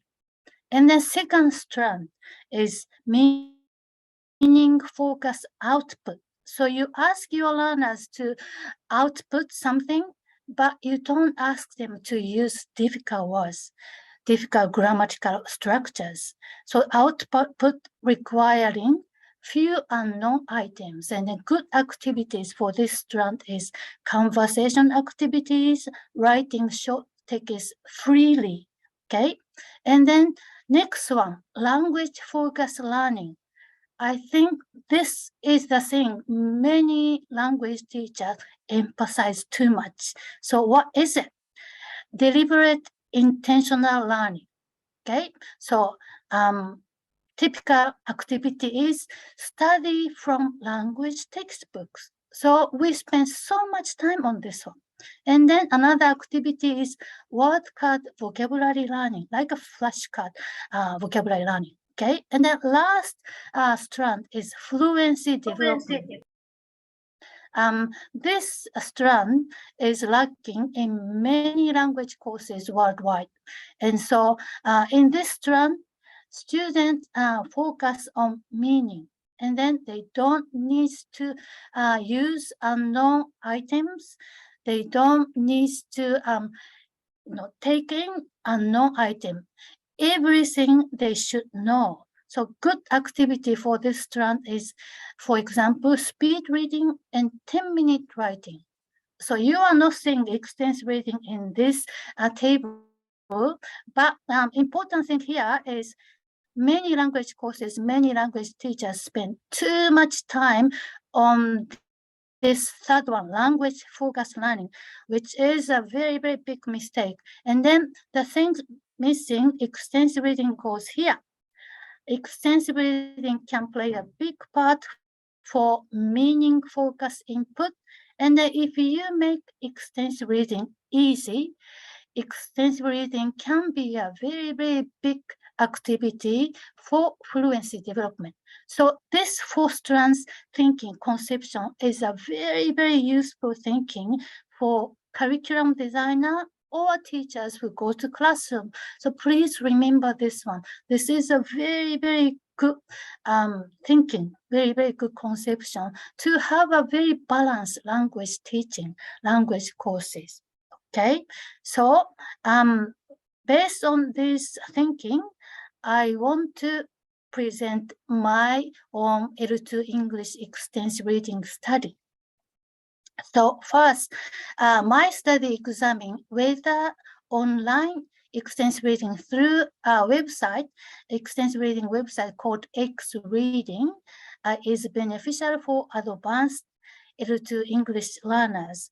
So extensive reading research has been very active, but they tend to report the benefit of extensive reading only with beginners or lower intermediate. But in my study, I wanted to prove extensive reading is actually beneficial for advanced learners too. And so I have two research questions. First one is, how did the one-year online extensive reading project influence the participants' linguistic abilities, habits, and motivation in L2 English reading? And the second one, what were the sources of the changes or a lack thereof? Okay, so I had 14 participants, and then they are very advanced originally, and then they are all post-tertiary mature learners of English, and then they were all women, quite mature from their age. And then they were taught English in grammar translation in Japan, so their first language are Japanese, so they are Japanese women. And then even if they were very advanced, and then lots of them have lived in English-speaking country for like 10, 20, 30 years, they still said that it is not like reading in English. It's very, very strange, you might think. And then, sorry, I have something coming up. Yeah. So in short, these participants, my participants, are like those of Cho and Krashen's a series of 3 studies, and then Rose only participant. Rose did the extensive reading project with one student, Korean student, in 2013.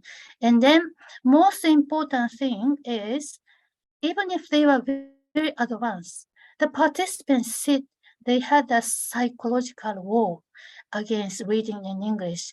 And I think many of you might teach beginner students, intermediate students. They definitely have a psychological wall, very high wall. That means when they see English text and then before they read, they probably feel like, oh no, English text, I can't read, I can't understand. And then even if my participants, they were advanced, lives in an English-speaking country, they are the same. They were the same before the project. They still felt oh, English text, I can't read it. I can't understand. So they had a very high psychological war against reading in English. And then here I have to tell you, participant 7, P7 is me, myself. I joined this project as a participant too, because I wanted to experience ups and downs of 1 year, long time extensive reading, along with my participant. And I think that was a very, very good decision.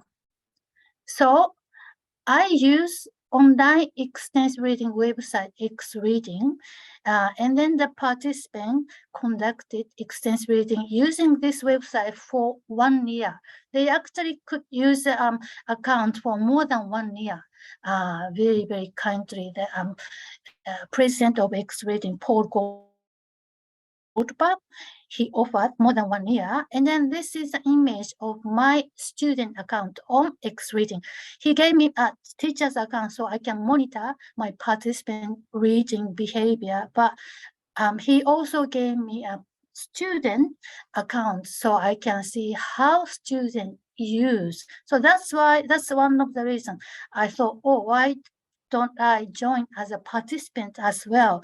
I actually read more than 1 million words for 11 months, but I wasn't the most successful one. And then so here I want to tell you, not as a research project for English teachers, if you don't have enough money, resources, like not money to buy hard copy, paper graded readers to start extensive reading, please think about using X Reading.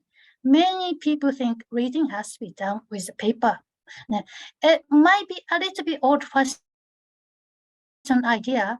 X Reading, lots of my participants are quite old, but they thoroughly enjoy. They say it's nothing different from reading from a book. So to subscribe X Reading, you have to form a group, but luckily there is no minimum number of the group. So my group was only less than 20, but Paul Goldberg allow us to use X Reading. So that's a very, very good site. And the subscription fee is very, very reasonable. Okay.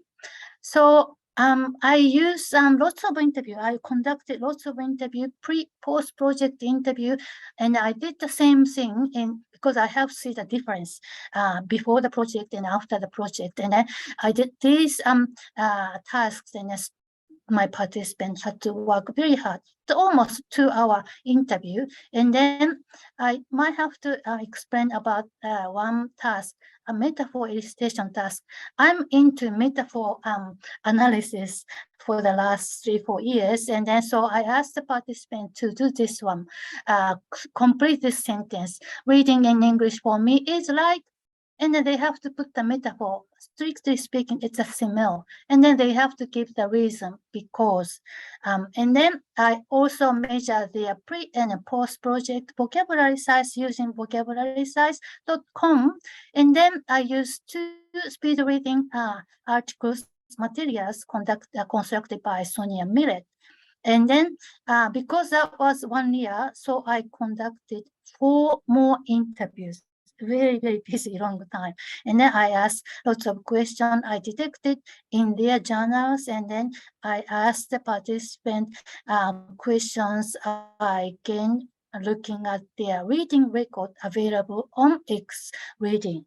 Okay, so I might skip this one. I used 2 questionnaire, post questionnaire on the left-hand side, Google form, and then I sent a very simple questionnaire at the end of the project by email. And then that's a part of data. And so for that 1 year, along with reading on X Reading, all the participants kept journal.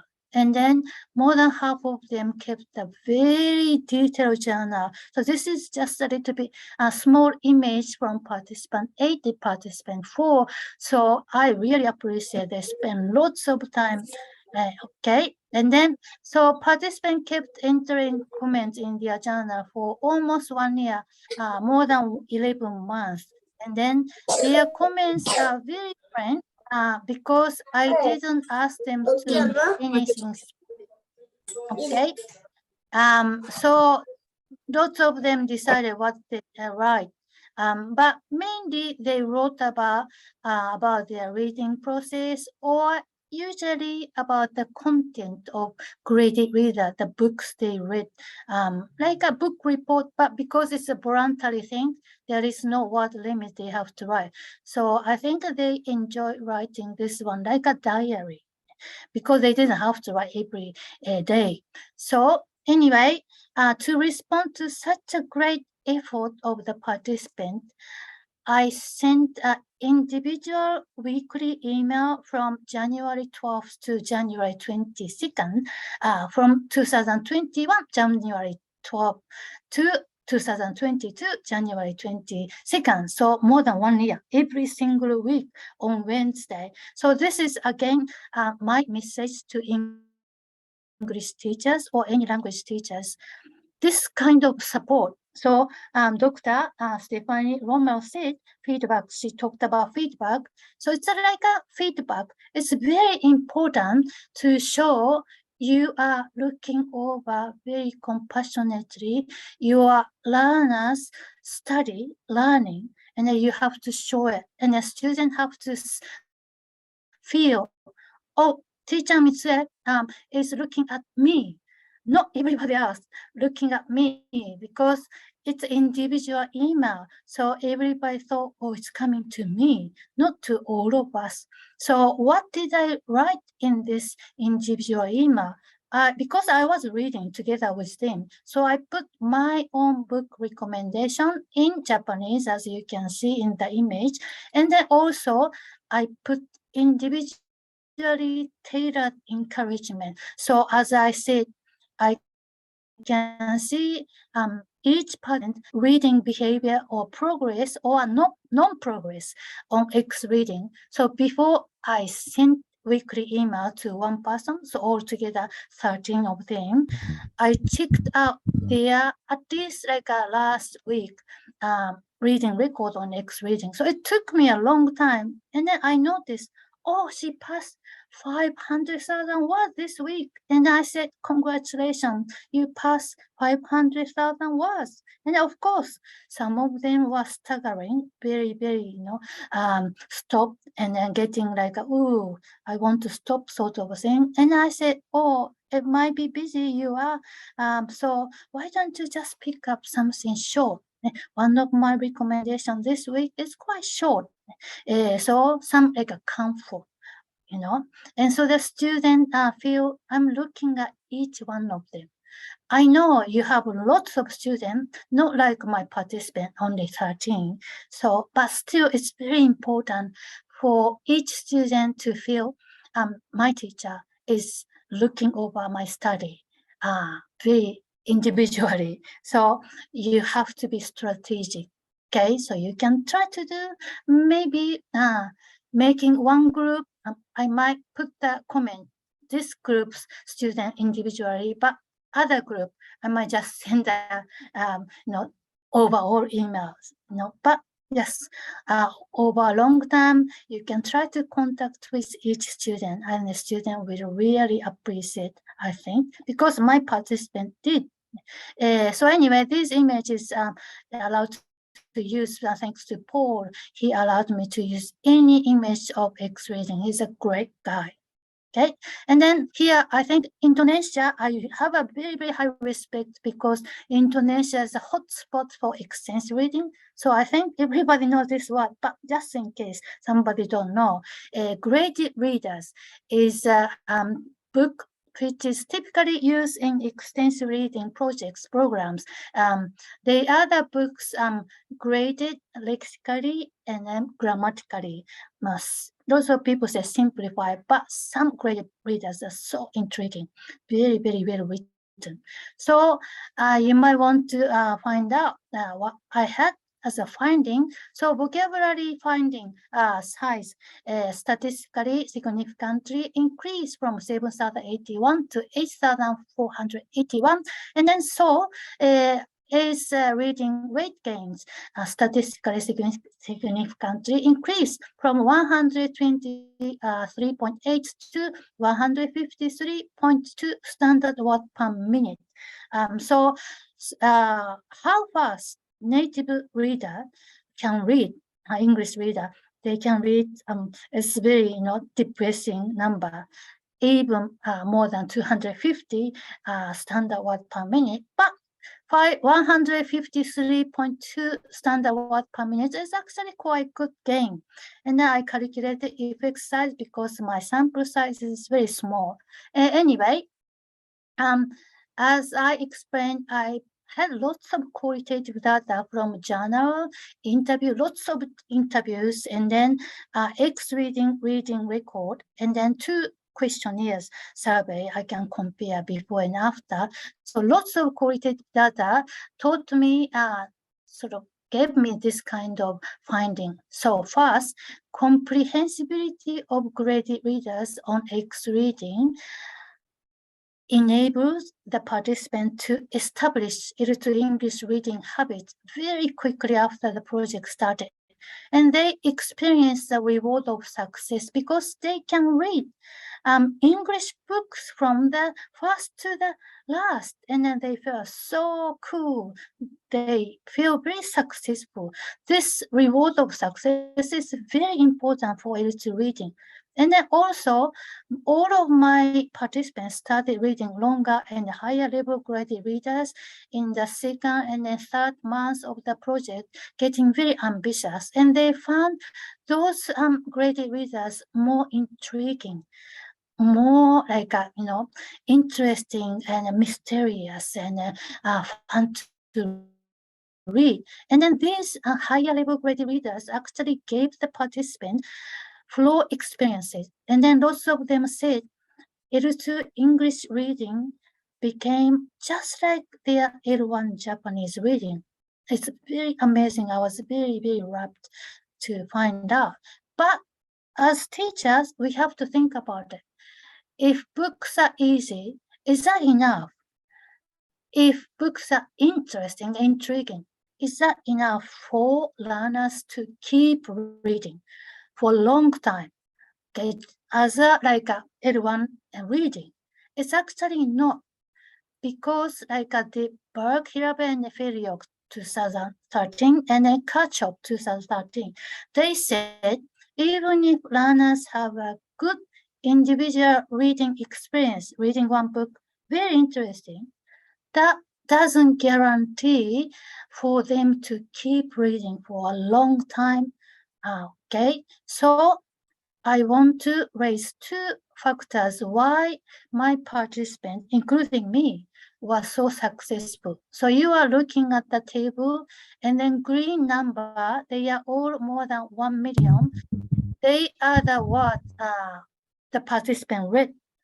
So more than half of us read more than 1 million words, and then look at participant 5. She read more than 2 million words. It's amazing. So why they could do it? So 2 factors are here: soft enforcement and the X reading useful features. These 2 factors actually kept the participants on track over 1 year, and then that is why they kept reading, and then they came to such a big reading amount. And then now I think you need the explanation for soft enforcement. So the participants said they felt a sense of commitment to the project, like, oh, I'm a member of this project, so I have to read. But everybody said, it's not like, very strong. I feel it softly. And then another thing, because I send every Wednesday weekly newsletter, email individually. So like a Monday, Tuesday, they said, oh, Mitsue's email is coming tomorrow. And I said, oh, is that annoying? I asked them. They said, no, it's a good reminder. It's sort of support my reading, so I don't forget. So they found my consistent support not annoying, but more like a softly enforcing them to read. Okay, so another one, X readings useful features, probably easy to understand. By I think the next April 2023, I think Paul Goldberg said he's aiming to have more than 2,000 great readers on X reading. So when we were doing this project, I think 1,400 books were available. So lots of great readers available. One click, easy access. We can open a book. It's much easier than going to a library. Okay, so these two factors actually reinforced the other positive factors, and then that's why participants had such a positive outcome. So in short, my project luckily created very positive environment. So I have to sort of go a little bit quickly. I think my project had created 5 positive sources, and that's why participants were able to read so much regularly and engage so strongly. They enjoyed it. And so I said I did the metaphor station task too, and then so this is one of the this is a table of the findings. So I asked the metaphor pre-project and then post-project metaphor. If you see the participant one's metaphors, it might be the most less understandable one. So participant one said before the project, reading in English for me is like torture. Before the project, she said, it's just painful. I don't like it. But after the project, she said, reading in English for me is like an expanded new world. Very positive. She's still reading. I still keep contact with most of them. Most of them still read in English quite regularly. Okay, so I'm very, very proud of them. So this is my conclusion. After conducting online extensive reading through X reading for 1 year, 14 advanced learners transformed from reluctant and confident L2 English readers to avid, engaged, competent L2 readers. And then I have one more, So at the post-project interview, I asked, can you say reading in English is your hobby? And then everybody said, yes, I'm not reading in English for study. I can say I read in English for pleasure. It's my hobby. And then I can conclude no more psychological war against L2 English reading. And actually, from the one Google survey, questionnaire survey, I got the statistically significant result for this statement. I get overwhelmed when seeing English text. Pre-project, they said yes, but after the project, they disagree more, and the difference is statistically significant. So it was supported by the statistical analysis too. And then this is a project, but as I said, I want to turn my talk in the view of English teacher, a language teacher today. So implications for L2 English teachers from me, extensive reading is beneficial for lowering learners' psychological walls against L2 English reading. So I'm sure lots of you have beginners or intermediate learners, lower levels than my participant. So even my participant, advanced learner, they had a very high psychological walls. So of course, your learners have probably very high psychological walls against L2 English reading. So to the English extensive reading, it will take, maybe not take away, but lower the walls. So it's a beginning of a happy pleasure reading in English reading for them. And then second implication from me, please be careful that level of text is a major factor. I don't know why some teachers believe they have to give learners difficult text And then that's how I studied English in Japan, in Osaka, junior high school, senior high school. I hated it. I didn't understand anything English text, but I didn't have to read such difficult text. So think about it. The level of your the text you give to your learner is very important. Okay, and then teachers' support is crucial for learners to keep reading. Okay, so lots of students want to get your warm support, and then as I said, they have to feel the support is coming individually. So my story might be ideal. I had only 13, but if you have lots of students, try to find a way to make each student, she or he feels they are supported by you individually with very compassionate, warm attitude. I think coming here very early hours of a day to listen to my story, and you must be a passionate teacher. So I think you can do it. It's very, very important. Students love passionate, supportive teachers, and we all know. And it's difficult to practice, to make them feel that way, but we can do it. And then in the end, I just want to say, I sincerely grateful for my very dedicated participant, and then also Paul Goldberg from X Reading. So if you type X Reading Paul Goldberg, you can get his email, and then if you have just a little bit enough money for subscription, extensive reading practice is right in front of the door you open. So don't be shy. This is a very, very good approach, extensive reading. It's not the almighty method, but it is a very, very good approach. Oh, thank you so much. This is the end of my presentation, and then I hope I can see everybody's face now.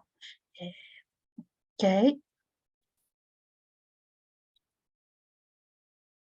Okay, thank Yeah. you. Thank you so much. Thank you so much. Arigato gozaimashita. Thank you for Hi. Thank you for delivering your presentations, Mitsue-san. Yeah, thank you. Well, something's happening. Yeah. Can you stop my screen share yourself? No, you should do yourself. Yeah, I might have to just a moment. I might have to because something is happening. I have to. I told you I'm not very good at. Yeah, just a moment. Yeah, and now I can find it. Okay. Let me do it. Can do it. Yeah. Okay. Mitsue-san. Is that finished? Yep.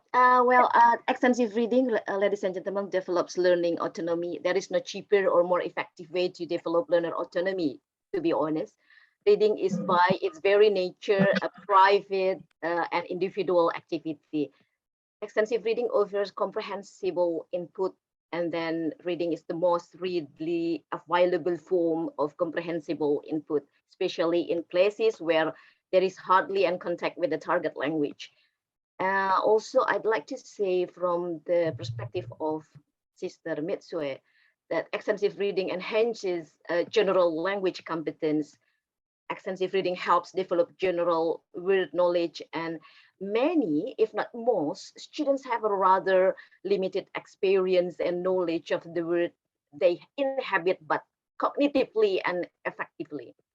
So I do believe that extensive reading opens windows on the words seen through different eyes. These educational functions of ER cannot be emphasized enough.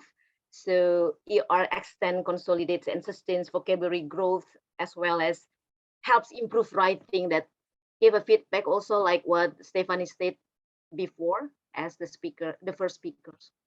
Yeah, there is a well-established link between reading and writing.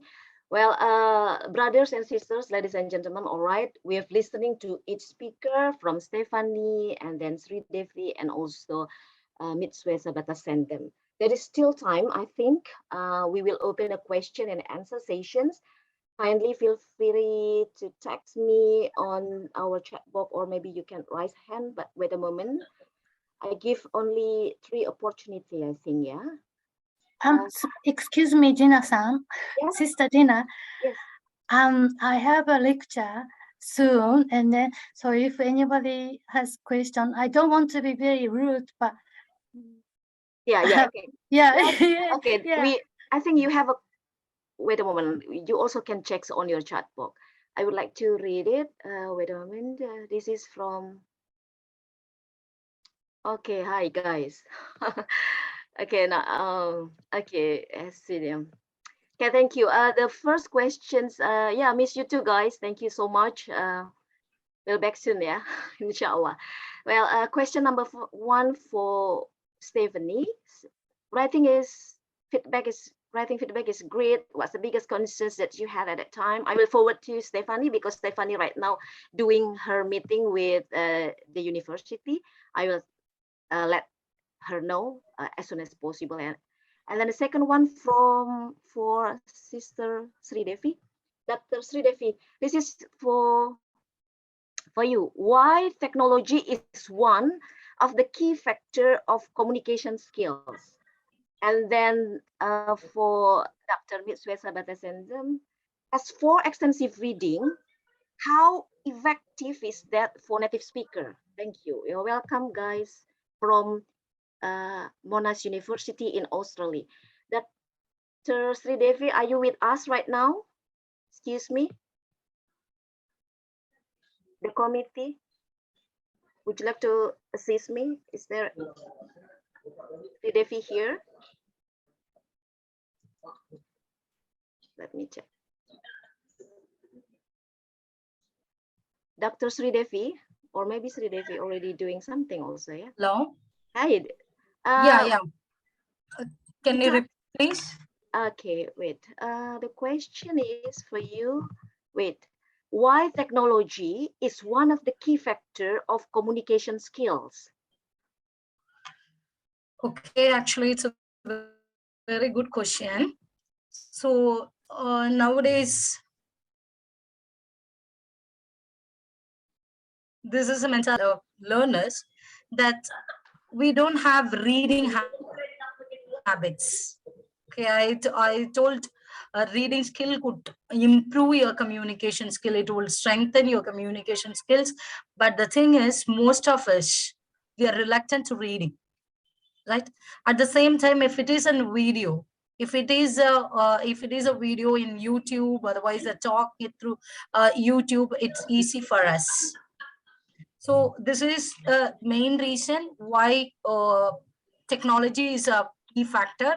And one more thing, some people, they won't approach others for enhancing their communication skills. That time they have so many tools through technology, they could develop themselves. Okay, thank you so much, Dr. Sri Devi. Do you want to add something or not? Or is it enough?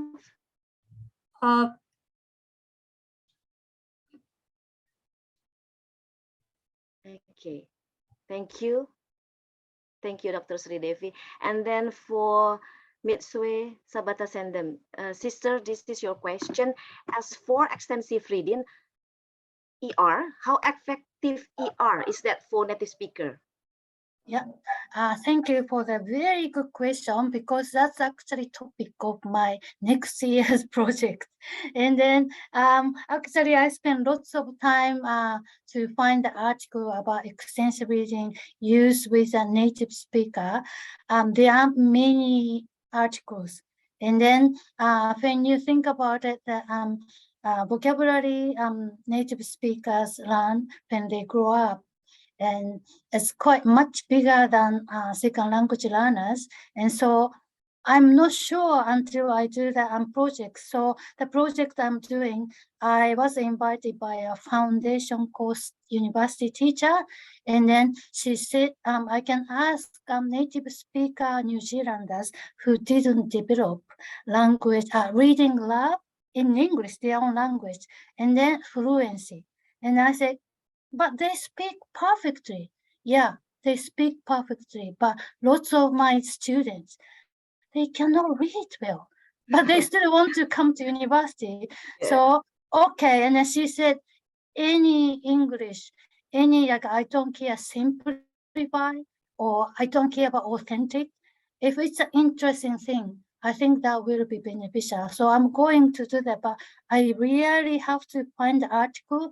But I want you to understand that English-speaking country like New Zealand, Canada, America, they have their own national agenda approach how to teach English, their own citizens and the immigrants. So those English-speaking countries, actually, they don't pay attention to extensive reading. So Yeah. I think that's a gap of research. And sorry, I still haven't studied well, so I probably missed article, but not many reports are there, so I can't answer, but I think that's a very good question. That's why I'm doing the research next year. But I'm seeing this one very good question I might be able to answer from Sri Sakti M. Sang. Yeah, is reading improve our word knowledge? So there are lots of research for that question. Extensive reading actually is limited for improving word knowledge. Your student word knowledge, vocabulary knowledge will be reinforced, and then they know how to use or secondary meaning they might get. But to learn new words, that do you remember 4 strands? 3rd strands, I said we shouldn't do too much because we do already a lot. Language focused learning. Language focused learning is actually much more efficient. So flashcard, the learning from a textbook and the writing down and definition, those explicit intentional word learning is actually better for new words acquisition. Extensive reading is good for the already know some words. Like Paul Nash always said, lots of students know bank as a place of changing money, but lots of students don't know bank has a secondary meaning of like a river bank. Okay, but extensive reading actually gives the secondary meaning or new meaning of the word they already know. And then also grammar knowledge they have learned in classroom, they can see in the actual sentences context. So those grammatical understanding will be reinforced. So extensive reading, it has a limited ability for improving word knowledge, but has a special role. Yeah, that's my answer. Thank you so much. Thank you so much, Sister Mitsue. Yeah, because also extensive reading has graded readers. Yeah, I also love to read the graded readers from extensive reading websites. So for guys from Monash University, and then one of them is professors. Good morning from Indonesia, Professor. And then I would like to read the answers of Stephanie about your first question, about your questions, that she said to us that that's why it is good for teachers to think how they can use technology to give effective feedback. The other difficult thing is ensuring students pay attention to the feedback. Yeah, I agree with that. And also she stated, so if you track issues and notice many students have the same issue, it is a good idea to reteach it, or have some focused activities that raise students' awareness. Yeah, teaching reading, teaching speaking, teaching writing, especially for non-native speaking country, is pretty challenging. Okay, I think that's all of the questions. Yeah, ladies and gentlemen, brother and sister. Thank you so much, Dr. Balu Subramaniam. I think this is from India, maybe, yeah? Or I don't know. I think from India. Thank you so much, Dr. Balu. Well, thank you so much, Stephanie. I know you are not here because you are doing your meeting right now. Thank you, Dr. Devi. Thank you, my lovely sister and humble friends, Mitsue Tabata-Sandom. We also have questions and all of you already answers. Congratulations. Thank you so much, everyone. Congratulations on getting ready for the weekend, everyone. May God bless our togetherness. Yeah, feedback. Excuse me, Safer KP Sefi. I think the committee, please share the PPT from the speakers and also the feedback. Oh, Dr. R. Brinton Collins. Okay, one more questions, yep, friends, for the speakers. Your times, Dr. R. Brinton Collins, please.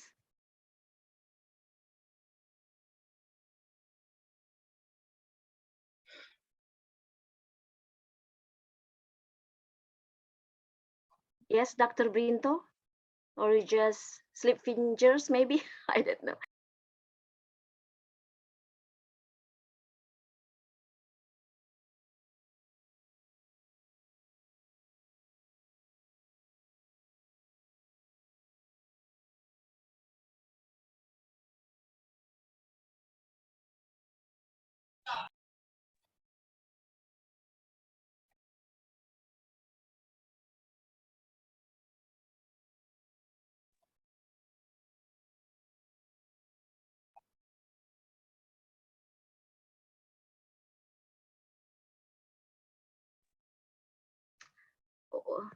Okay, Dr. Erbinto, do you want to ask something? No, or just slip fingers, I think, yeah, Mitsue. Okay, thank you, ladies and gentlemen. Thank you, brother and sisters. My friend from Institute. Okay, okay. Thank you so much. Thank you so much, Malaysia, India, New Zealand, some of my friends in Australia and New Zealand. Thank you so much for coming. And one of the associate professors. Thank you all. And then I would like to say, congratulations on getting ready for the weekend. Everyone, may God bless our togetherness on this occasion. Send my warm regards and love to the people closest to your heart. Stay healthy, stay safe, and blessed, guys. That's very kind of you guys. Thank you very much, speakers. Happy Jummah Mubarak, and God bless. And thank you, everyone. Bye-bye. Assalamualaikum warahmatullahi wabarakatuh. Waalaikumsalam. Thank you, Tina-san. Take care. Thank you, Mitsue. Thank you, dear. Thank you very much. Thank you, everyone. I'll get back to you.